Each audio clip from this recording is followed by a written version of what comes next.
This project I started with a 14 by 18 inch picture frame that I had picked up at a garage sale. And although I did not film this particular picture frame being prepared, I prepare them all the same. So I take Elmer's glue and I put it around the perimeter of the back of the frame after all the backing and glass has been removed. I put it around the perimeter where the glass would sit. Then I replace the glass and I put Elmer's glue around the perimeter one more time. Now, I typically used regular Elmer's glue, and then I started using the clear Elmer's glue, but I've gone back to the regular Elmer's glue because the clear Elmer's glue is much thinner, very runny, very messy, and I do not believe it adheres the glass to the frame as well as the standard Elmer's glue. And here I am one more time going around the perimeter, this time on top of the glass with the Elmer's glue. This needs to dry overnight and sometimes for 24 hours depending on how much glue you use. After it had dried overnight, I took painter's tape and put it on the back around the perimeter just as an extra precaution against resin leaks. Now I picked up this stencil on Amazon. It's a candy cane stencil, super cute, and in order for it to fit properly on the frame, I had to cut the bottom and the top off, and then I had to cut the sides on both of them. Then I taped them both to the front of the frame. And then I used a Sharpie oil-based marker, and I have two sizes. I have a real fine point, I think it's called extra fine point, and then I have a fine point, and on this I'm using the extra fine point, but these can get kind of tricky, and I'm thinking of not using this extra fine point anymore because this one tends to leak. But the trick with these is, as you're drawing to do the stencil, do not press down because then it'll make a puddle of the ink and the ink will run underneath your stencil and it just makes a big mess. You just have to draw lightly, you can't press down. So after I go ahead and outline it all, then I end up using the larger Sharpie marker to fill in. And these are oil-based markers, and I find they work best when working with resin. They do not run with resin. I've had problems with other markers. And for the top one, I'm just using the fine point marker, not the extra fine. And I'm outlining it, and then I actually end up removing the stencil and then filling in between.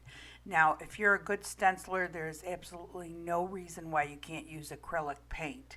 Acrylic paint works fine with resin. I am just a terrible stenciler all around. Even with this, I'm having a few problems, but I do better with the oil-based Sharpie markers than I do with acrylic paint. I just end up making a mess of it. So whichever way you find easier, you should do.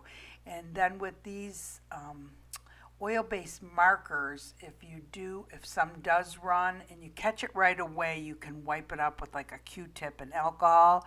But if it's, you've finished your whole project and then you pull it off and it's dried, sometimes it's easier just to let it dry if there's just a few spots and then use a razor to take it off. And this is what the stenciling looks like when it's done. Next, I Googled free candy cane clip art, and I found this, and I pulled it into Microsoft Word, copied and pasted it, and then I taped it to the back of the picture frame, and then I was ready to go. So next I took this 4mm crystal chain that I had picked up on Amazon. These are actually AB crystals. They're iridescent crystals.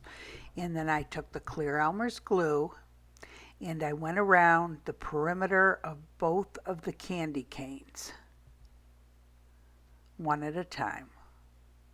And then I took the iridescent 4mm crystals and I followed around right on top of the clear Elmer's glue.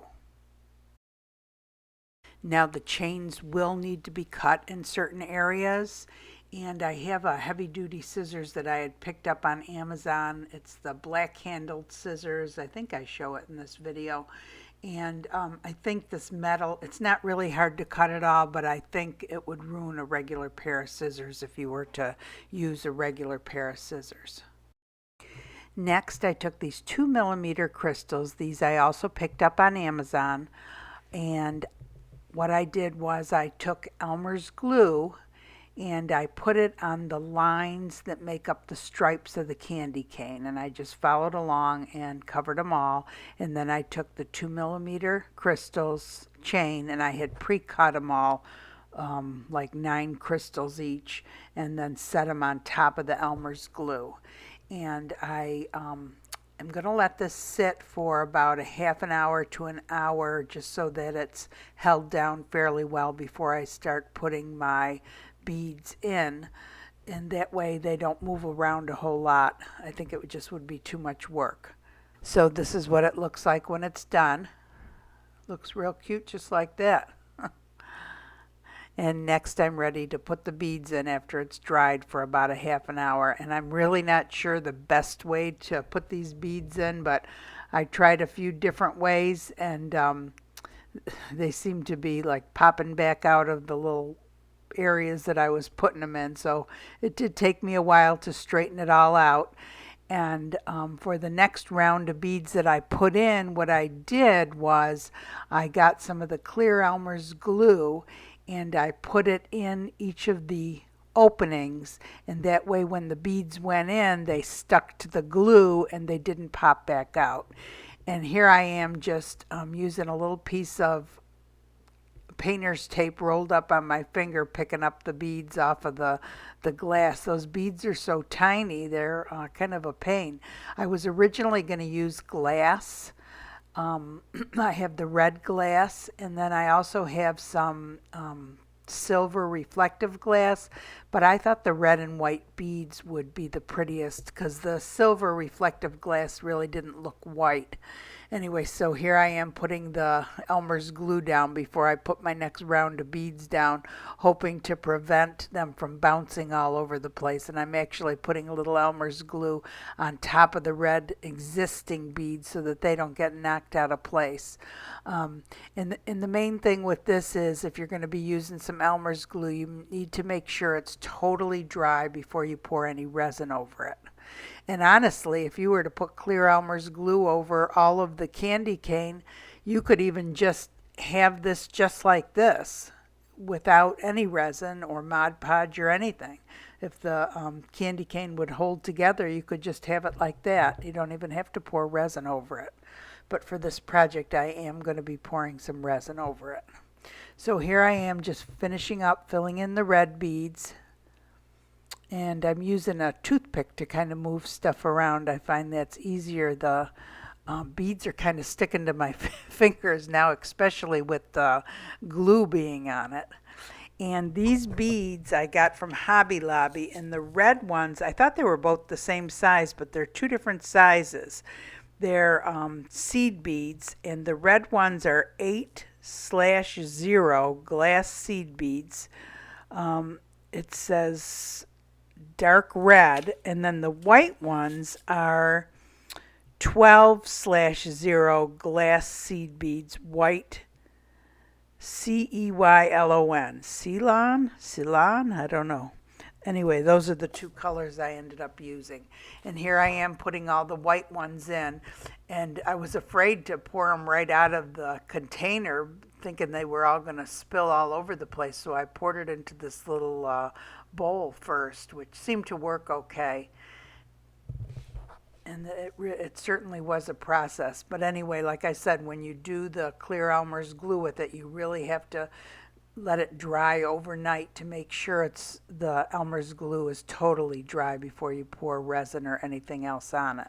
Next, I'm cutting 6 pieces of holly to put on the glass. And so I have this little rectangle, and I cut it with my nipper tool to make a point on each end. Then I go to the sides and nip inwards to make it a little bit rounded. There you go. So I went ahead and I cut 6 of those to put on the glass. I also have 3 red beads for each of the holly leaves, which look really cute. I'm just showing you what it's going to look like. The beads I'll keep off until after I put the resin on, otherwise they're just going to roll all over the place. And now it's ready for resin. The resin I'm using for this project is art resin. It's a 1-to-1 ratio resin that I mixed up off camera. You mix it slowly for 3 minutes to help prevent bubbles, and then I always drizzle it over the glass, or in this case the beads, first to make sure everything's covered well, and then I go up in the corners and around the perimeter to make sure it's all along the edges and in the corners, and I push it into the corners and along the edges either with a spoon or with my hand. I know they say that the resin is self-leveling, but if you do not move the resin around yourself with your hand, it will not go up into the edges and the corners perfectly. Then I have the holly leaves on there, and I use the little kitchen torch to get rid of the bubbles, and I'm putting my little beads on. You're better off putting the beads on after you put the resin on, then it has something to stick to, otherwise they just roll all over the place. So I just continue to kind of work with the resin a little bit. When you're working with resin, it's in your best interest to get down eye level with it so that you can see everywhere, because sometimes you can just get one little hair, and even though you can't see it from one side, if you look from the other side you can see better. And like I said, getting down eye level with it is in your best interest.